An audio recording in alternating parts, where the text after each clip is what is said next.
Assalamualaikum warahmatullahi wabarakatuh. Perkenalkan, nama saya Fitri Abipa, NPM 092. Saya perwakilan dari kelompok 3 tentang analisis kualitatif obat berdasarkan gugus fungsinya. Adapun nama-nama anggota lainnya yang terdiri dari Nalisa Putri Yurianur, NPM 046, Nur Aziza, NPM 067, ada Mahia, 076, dan yang terakhir ada Aura Nur Aisyah, NPM 087. Jadi antihistamin ini merupakan obat yang dapat mengurangi atau menghilangkan kerja histamin di dalam tubuh melalui mekanisme penghambatan bersaing pada sisi reseptor H1, H2, dan H3.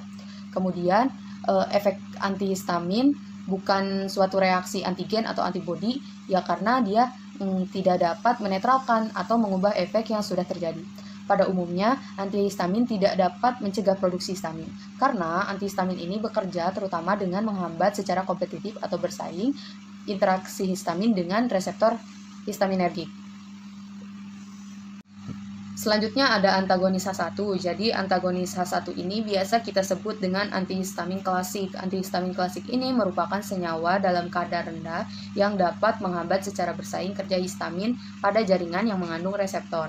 Secara umum, antagonis H1 ini digunakan dalam bentuk garam-garam seperti HCl, sitrat, fumarat, fosfat, suksinat, tartat, dan maleat, bertujuan untuk meningkatkan kelarutan di dalam air. Kemudian, di slide ini terdapat struktur secara umum.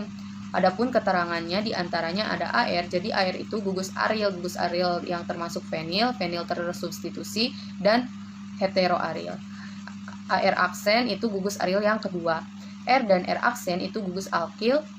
Nah, untuk X ini terdapat O, N, dan CH. O ini turunan amino alkil ether dengan efek sedasi yang besar.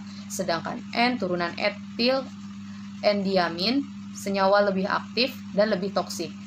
Kemudian yang CH itu turunan alkilamin, yaitu senyawa kurang aktif dan kurang toksik. Salah satu obat dari antagonis H1 yaitu difenhidramin. Pada struktur difenhidramin itu terdiri dari adanya gugus aril, kemudian adanya gugus turunan amino alkil ether, setelah itu adanya gugus amin dan gugus alkil. Oke, selanjutnya ada hubungan struktur dan aktivitas. Ya, jadi gugus aril ini sifatnya lipofil. Kemungkinan dia ini berbentuk ikatan hidrofob dengan ikatan reseptor H1. Pada atom N yang ada di ujung itu disebut amin tersier. Nah, amin tersier yang pada pH fisiologis itu biasanya bermuatan positif, sehingga dia itu bisa mengikat reseptor H1 melalui ikatan ion. Kemudian pada rantai alkil antara atom X dan atom N mempunyai aktivitas antihistamin optimal bila dia itu jumlah atom C-nya itu sama dengan 2 dan jarak antara pusat cincin aromatik sama N alifatik itu sama dengan 2 sampai 6A.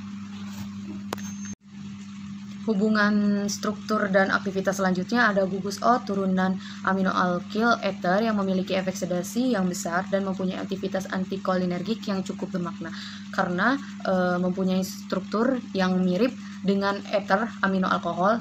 Jadi ether amino alkohol itu suatu senyawa pemblok kolinergik. Nah, efek antihistamin juga akan maksimal ketika kedua cincin aromatik di struktur difenhidramin itu tidak terletak pada bidang yang bersamaan. Nah, pada faktor sterik juga dia dapat mempengaruhi aktivitas antagonis H1. Sekian presentasi yang bisa saya sampaikan. Mohon maaf apabila masih banyak kekurangan dan kesalahan. Terima kasih atas perhatiannya. Wassalamualaikum warahmatullahi wabarakatuh.